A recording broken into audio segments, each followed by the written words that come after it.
Alrighty. I'm going to go over a little bit of fishing baits today. Some of the things I didn't cover yesterday. A little bit more hard baits. A little bit of soft baits. I'm going to go over a lot of these. Right here. Right there. I've used all these baits. I'll go over the hooks I used first. I didn't happen to find one yesterday. These are the hooks I was talking about that I love. I love using these hooks. I like a wide gap like this. This is about a 4/0. Got that straight shank, it goes up like that. And you put your bait on this, and it don't really make it bend. It keeps it straight. Real nice presentation. Got a real good hookup ratio too, because once they bite down, you got that real wide gap they can catch in.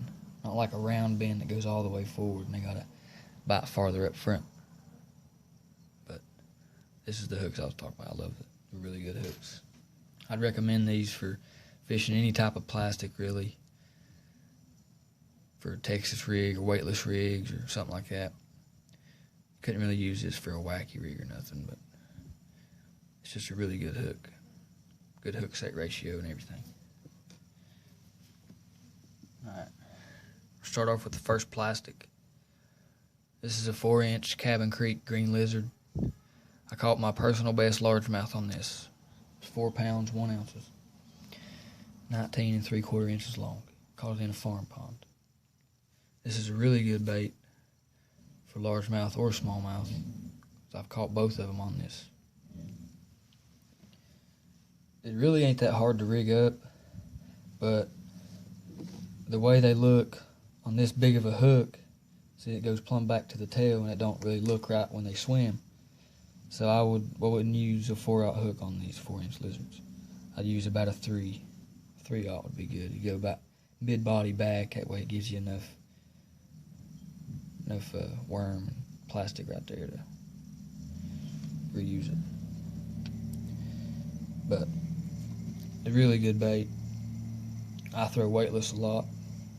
Caught mini bass on this. I haven't really found them. Can't really find them where to buy these, but I ain't really been out much looking for fishing stuff yet, but I will. Trout season's about to come in. Here's a jerk bait that I used for smallmouth, and I don't really like this bait, really. It's just something about it. I don't really use jerk baits much. Only hard plastics I throw is like a crankbait or a frog or something like that. Hard body frog, maybe. But there's something about this lip in the front right there. It goes all the way around. It tends to not want to move right in the water, which I don't. Like I said, I don't use jerk baits much. I could just be using it wrong, but I tie it on right. Like I'd use it like you would a jerk bait, but it don't really. I mean, the bait looks good and all. It's got good its action's okay. It's got a lot of weight to it. Makes a lot of noise, but something about this right here don't make it work right. I'm not a big fan of this.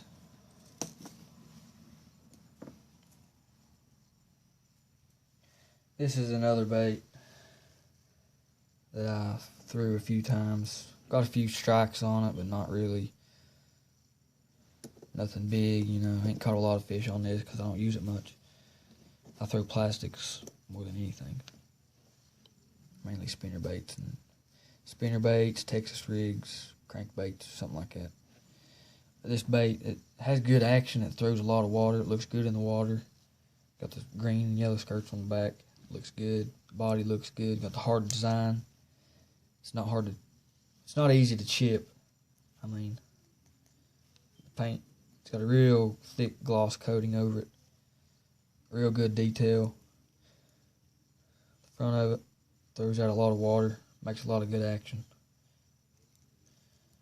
But that's another good bait for like late fall or early fall or something like that. Ain't really something you'd throw in the springtime. I wouldn't throw it in the springtime anyways. But not a bad bait overall.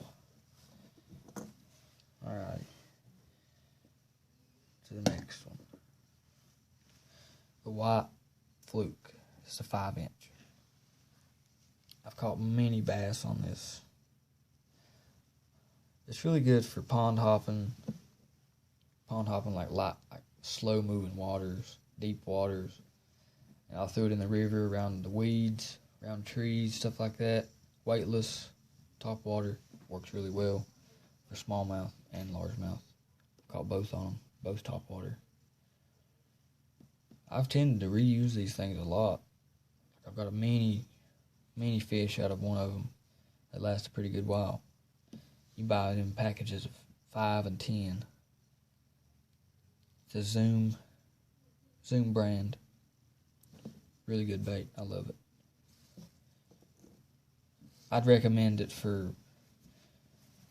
rivers and lakes, slow moving waters, deeper waters. This is a different style fluke. I'm not really sure what it's called, but it's got a weed guard on the front of it, kind of like a shaky head, but not really. It's got like the hook of like a Ned rig, but with a weed guard. I've caught many fish on this too over this past season. Been very fortunate to go a lot of new places in the river. See a lot of new areas I ain't never fished before, and I threw this around a sunken log. I seen a big largemouth in the river, big largemouth. I threw this right at him, and he striked it. Got him. It was a big one. Great fight. He loved this bait. It's got good action in the water. If you bounce it off the bottom, the tail moves. Looks really good. Hookup ratio is pretty cool. It's weedless because it's got the weed guard on it. It's got enough weight for you to get out there, and also for you to bounce it around if you want to, but you won't get snagged real easy. But it's a good bait overall. I'd recommend this for like if you want like a Texas rig or like bouncing stuff off of rocks and near cover, or just through the river, or rip it through the creek one time. Bounce it off the rocks. It's a good bait overall. Now, I've used these Super Toads for a while. This is a Strike King S-Toad. I threw them weightless around the island and rocks on the pond. Got really good action on the top of the water. The feet on the back, they move really well, make a lot of noise, throw some water. And this is another good bait. I'd recommend it for pond fishing, or if you like topwater fishing. Smallmouth, they love it too. Caught many smallmouth on it. Also caught some largemouth on it too. This is a really good bait overall. I'd highly recommend this to anyone fishing. And that concludes my video today.